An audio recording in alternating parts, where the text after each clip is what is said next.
Olá, pessoal! Tudo bem com vocês? Espero que todos estejam bem. Hoje a gente vem aqui com a nossa aula de fortalecimento pedagógico com a revisão. A gente vai rever, tá? Alguns assuntos aí que a gente abordou ao longo do semestre, mas eu peguei assim acho que quatro específicos assim que eu achei importante trazer novamente para vocês, tá bom? Só que antes, vocês sabem que a gente tem o quê? A gente tem a nossa história do dia. Então vamos lá para a nossa história, ver qual é a história de hoje? Quem está curioso? Então simbora para a nossa história de hoje. A história de hoje é a árvore do Beto, não é? Estamos aí nesse momento de festas, né, de natalinas, todas as pessoas enfeitando suas casas para comemorar o Natal. Então eu achei interessante trazer essa história para vocês. Essa história é de Ruth Rocha. Então, preste atenção na nossa leitura de hoje. Lá na minha rua tem um menino chamado Beto. Beto é um amigo de todo mundo. Não é só amigo dos meninos, não. Ele é amigo do dono da padaria, de seu Júlio. Toda manhã, Beto entrega o pão na nossa rua. É amigo também do sapateiro, seu Bertoldo. Ele está aprendendo a consertar sapatos. Ele é amigo do seu Nicolau, um velho engraçado que faz pipoca pra gente. É o Beto que faz compras para ele. O Beto tinha muita vontade de ter uma árvore de Natal. Era o sonho dele. Uma árvore grande, como o da casa da Caloca. Mas o pai do Beto não podia comprar. Um dia ele teve uma ideia. Lá na nossa rua tem um terreno vazio. O Beto resolveu plantar uma árvore e esperar que ela crescesse. Comprou uma mudinha de pinheiro.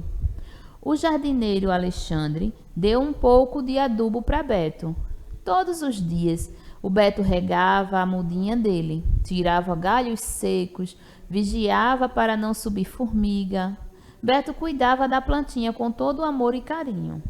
E a plantinha foi crescendo forte e bonita. Não sei quanto tempo Beto cuidou daquela planta. Foi muito tempo, até que a árvore de Beto ficou grande, cheia de galhos, uma beleza, prontinha para virar árvore de Natal. Na véspera de Natal, o Beto pediu para o seu Nicolau ajudar. Ele queria levar a árvore para casa. Então o seu Nicolau trouxe um serrote e uma lata. Para que esse serrote, seu Nicolau? Perguntou o Beto. Ué, é para serrar a árvore. Você não quer colocá-la dentro da lata e levar para sua casa? Ah, mas assim eu não quero. Minha árvore deu tanto trabalho. Eu gosto muito dela. Não quero matá-la. Mas então não tem jeito, Beto. O Beto estava com os olhos cheios de lágrimas e disse: Eu que não vou matar a minha árvore. E o Beto foi para casa todo triste. A mãe de Beto ficou com pena dele e fez um monte de coisas gostosas para ele. Fez bolo de chocolate, brigadeiros, mas nada deixava Beto feliz. Um dia, Beto percebeu o movimento na rua. As pessoas passavam de um lado para o outro. O Beto chamava os meninos e eles respondiam: Agora não podemos, Beto. À noite, a mãe do Beto falou para ele tomar banho e se arrumar para a festa. Vamos, Beto, para a sua festa, disse o pai dele. A festa do Beto foi lá no terreno vazio. Todos os seus amigos estavam lá. Era uma verdadeira festa de Natal. Tudo estava iluminado e enfeitado. E no centro do terreno estava sua árvore brilhante, exatamente como o Beto tinha imaginado, com bolas coloridas. E todos os seus amigos tinham trazido de casa comidas gostosas. Tinham arrumado uma mesa bem grandona para passar a noite de Natal com Beto. E Beto pensava comovido e feliz. Ele pensou: para quem tem muitos amigos todo dia, é dia de Natal. Então, e aí, gostaram da nossa história? Uma história legal, né? Uma história que nos faz pensar aí o que é o espírito natalino, qual é o verdadeiro sentido do Natal, que é essa partilha, essa divisão, né? Essa questão de estar junto com os amigos, com as pessoas que nos amam. É isso que o Natal é. Então a história é uma história assim que traz todo o conceito do que realmente é o verdadeiro Natal. E não só ganhar presentes, como tem crianças que pensam que o Natal é para ganhar presente. Não é isso, né? Porque o nosso presente é diário, é a nossa vida, o que a gente tem, a nossa família, os que nos amam. Então é isso que a gente tem que agradecer sempre a Deus, tá bom? Então, simbora para o nosso assunto. A gente vai ver aqui sobre variação linguística, gente. O que é uma variação linguística, né? A palavra, quando fala assim, variação, é algo que muda, não é? Não dá a ideia de algo que está sempre mudando. Realmente, a linguagem, ela é isso, ela muda. Então, a variação linguística, a gente vai ver agora o que é, tá certo? Então, ó, o que é variação linguística?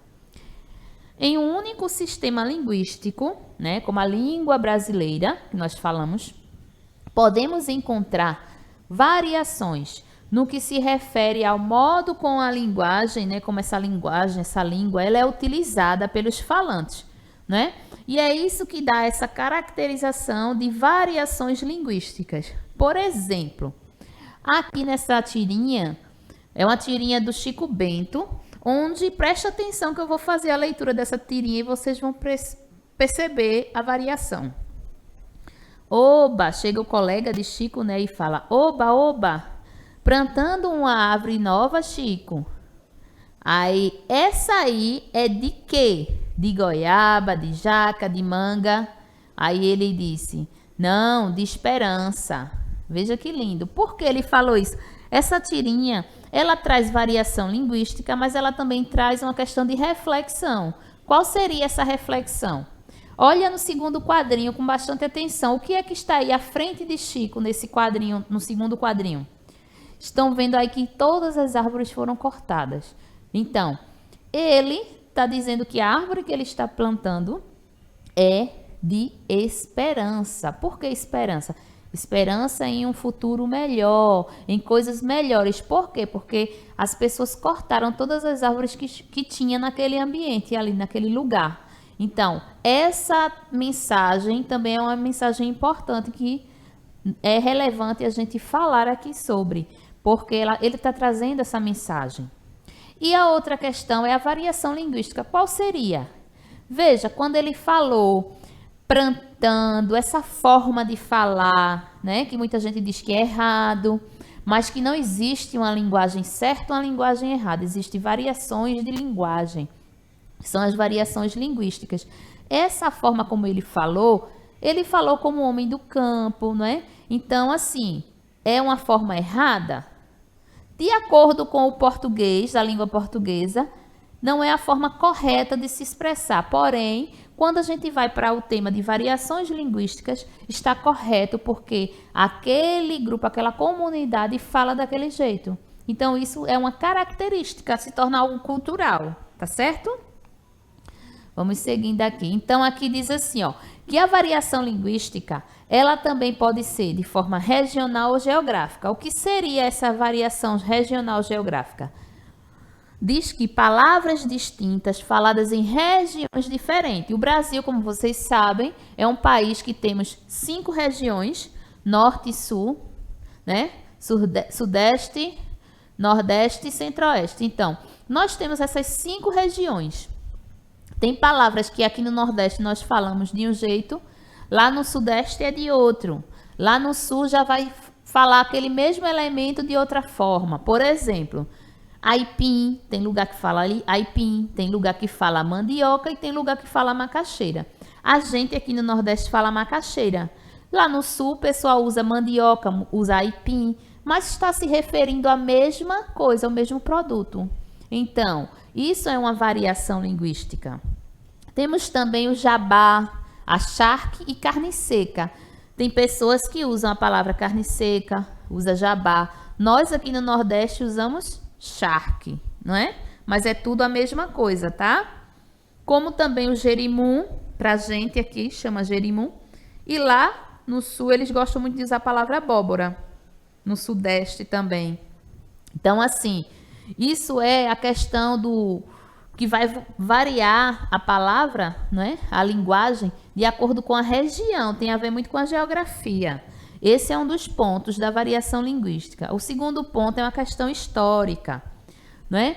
Que a língua foi evoluindo ao longo do tempo. Por exemplo, vossa mercê mudou ao longo do tempo para vós mercê e hoje nós falamos você.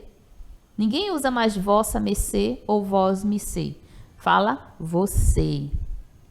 Também engloba a evolução da escrita, tá? Essa parte histórica. Por exemplo, antigamente, muito tempo atrás, na época do Brasil Império, as pessoas usavam muito o que vinha de fora, né? Então, quando vinham de fora, por exemplo, a palavra farmácia era com PH. Por que PH? Porque a palavra que é escrita com PH fora de língua estrangeira tem o som da letrinha F. Então, quando veio para o Brasil, veio assim, a palavra farmácia com PH. Ao longo do tempo, isso foi evoluindo, mudando e perceberam que no Brasil precisa apenas do F para dar esse som. Então mudou, saiu o PH e entrou a letrinha F, como a gente conhece hoje o nome farmácia. Isso também é uma variação linguística histórica. Outra, a social. A social ela é relacionada aos grupos sociais, por exemplo, da idade, né? Relacionada à idade. Idosos e jovens, eles falam de maneiras diferentes, né? A linguagem de um idoso para a linguagem de jovens é muito diferente. A questão também de sexo, por exemplo, o masculino e o feminino tem uma linguagem própria. A classe social também, por exemplo, uma pessoa mais culta que fez uma faculdade, um pós-doutorado, tem uma linguagem diferente de quem não terminou o ensino médio, o ensino fundamental, quem não estudou, não teve oportunidade. Então, tem essa diferença de linguagem também por classe social e por grupos sociais, né? Por exemplo, temos o grupo dos surfistas, eles têm aquela linguagem. Temos também o grupo, né, de pessoas que são aquele pessoal que gosta do rock, que tem aquela linguagem que tem tudo a ver com o meio onde eles vivem. Isso é uma variação de linguagem social. E a outra é de estilo. De estilo tem relação com o que é adequado e não adequado. O que é formal ou informal, coloquial ou uma linguagem culta. Temos aqui a linguagem informal, que é aquela linguagem coloquial, né? É uma linguagem mais simples, mais entre amigos, que a gente fala um com o outro. Por exemplo, aqui, os dois colegas se cumprimentando e disse: "E aí, cara, topa assistir o jogo lá em casa? Tô indo comprar umas cervejas e apareço lá depois, beleza?" Então, é uma linguagem, né, muito típica de jovens, que vocês falam muito com os amigos, né? Já nessa linguagem formal, que é uma linguagem chamada também de linguagem culta, é aquela que você não pode estar falando gírias, não pode estar falando "e aí, cara", não. Tem que ser uma coisa muito séria, muito formal mesmo, no sentido da palavra. Por exemplo, aqui, nesse segundo desenho, temos dois homens em uma reunião, onde o primeiro diz: "O senhor comparecerá à reunião marcada para terça?" Aí o homem respondeu: "Não, pois estarei em São Paulo. Por favor, mantenha-me informado." Veja como a linguagem está de acordo com o português culto, aquela linguagem corretinha, né? Então, isso aí é a linguagem formal e informal. Temos agora os prefixos e sufixos. O que são prefixos e sufixos, pessoal? Prefixos são um tipo de morfema, né, ou afixos, né, que formam uma palavra. Essa palavra ela é formada através de um determinado radical. E é adicionado o prefixo na frente da palavra. Aqui está a palavra e você coloca um prefixo na frente dela e vai mudar o sentido dela, né? Vai formar uma nova palavra com um novo significado. Como temos aí no exemplo, a palavra feliz. Feliz é o radical, a palavra propriamente dita. Dessa palavra, se eu coloco o in na frente, vai virar uma nova palavra. De feliz, eu coloquei um in, vai virar infeliz. Então, feliz é o radical. Quando eu coloco um prefixo na frente, que vem na frente da palavra. Então, eu chamo de prefixo, esse in que está na frente da palavra feliz. E já virou um sentido totalmente diferente. A pessoa é feliz e ela passa a ser infeliz. O que é isso? Diz o seguinte, que o prefixo, ele vai mudar o significado, tá certo? Dessa palavra. Temos aqui, ó, outros prefixos. Quais são? Infeliz, que eu já falei. Temos imoral, a palavra moral. Quando eu coloco o i na frente, vai virar outra palavra com outro sentido. Imoral, que é o oposto de quem tem uma moral. É o contrário. Como também temos a palavra amoral, tá? O a também passa a ser o prefixo dessa palavra. Como preocupar. A palavra ocupar é o radical e o pré na frente já virou outro sentido. Preocupar. Como a palavra leal. Quando eu coloco um des na frente, vai virar desleal.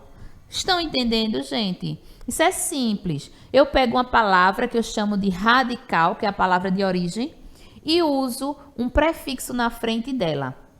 Tudo que vier na frente é o prefixo, tá? É o que a gente chama de prefixo, é o que vem, é o afixo que está na frente da palavra, tá certo? E o que são sufixos? Prefixo é o que vem antes do radical. Sufixo, gente, é o que vem depois.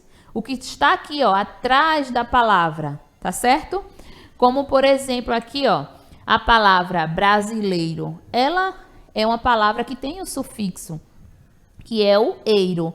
Porque a palavra radical, a palavra de origem é Brasil.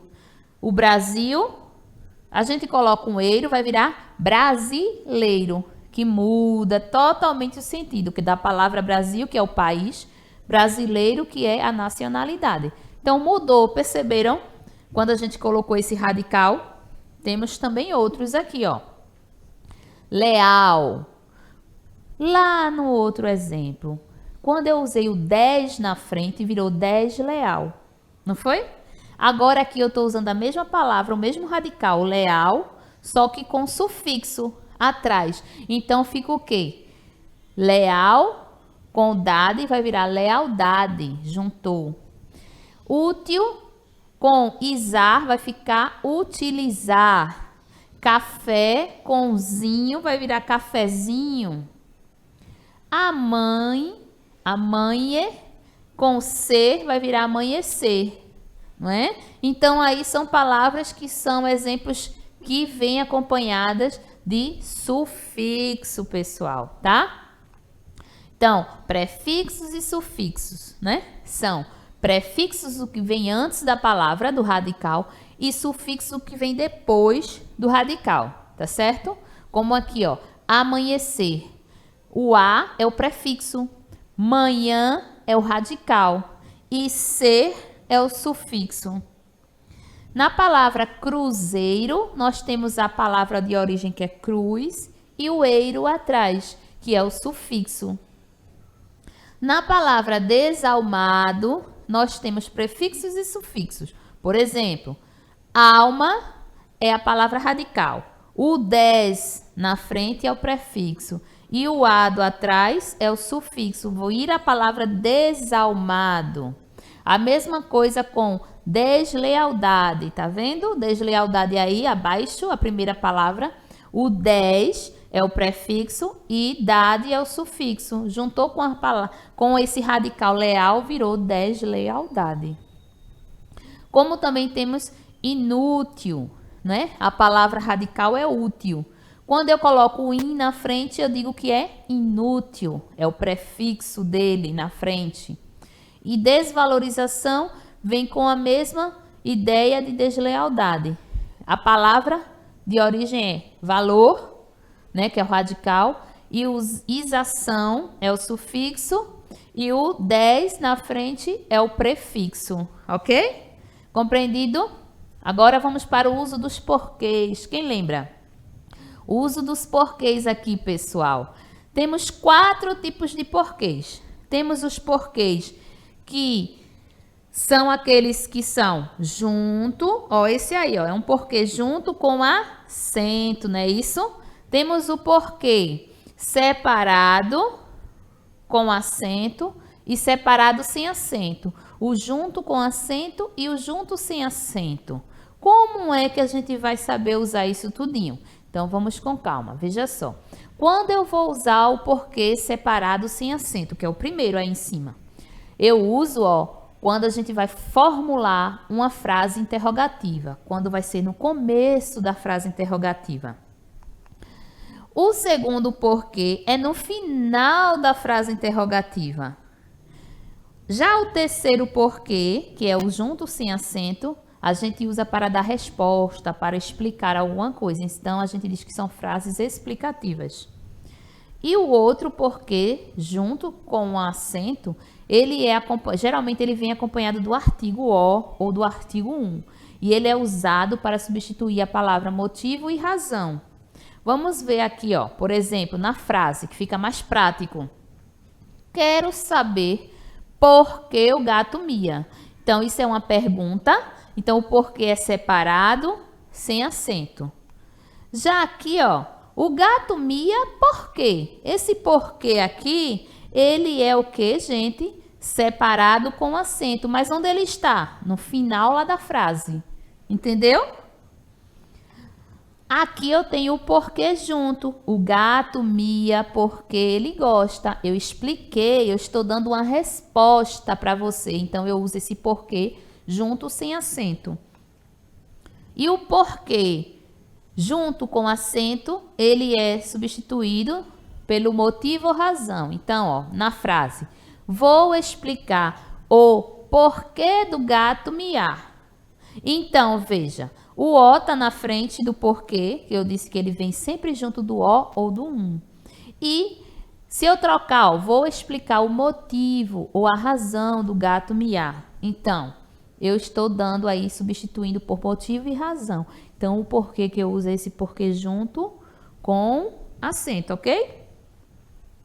E o nosso quarto assunto são os artigos. Quem são os artigos? Né? Artigo, gente, é uma classe gramatical também, da gramática, onde ele vem antes do substantivo. Ele pode determinar particularmente ou de um modo geral. Por exemplo, nós temos os definidos, que são aqueles que definem, e os indefinidos, que são aqueles que não definem de quem se trata. Quem são eles? Os definidos, gente, são o a, o o, o as e o os. Por exemplo, o garoto foi jantar na casa dos pais. O o está definindo que foi aquele exato garoto, tá? Aquele determinado garoto que foi jantar. Quando eu vou usar os indefinidos, eu tenho um, uma, uns e umas. Quando eu digo um garoto foi jantar na casa dos pais, então um garoto pode ser N garotos. Eu não sei quem é que eu estou falando. Então, por isso que é um artigo indefinido, que não diz exatamente de quem se fala, tá? Então, eu espero que vocês tenham aí gostado da nossa aula de revisão, gostado da nossa história do dia. E a gente se encontra por aí, tá bom, pessoal? Obrigada a todos vocês e até a próxima, quando a gente se encontrar por aí, tá bom? Tchau, tchau!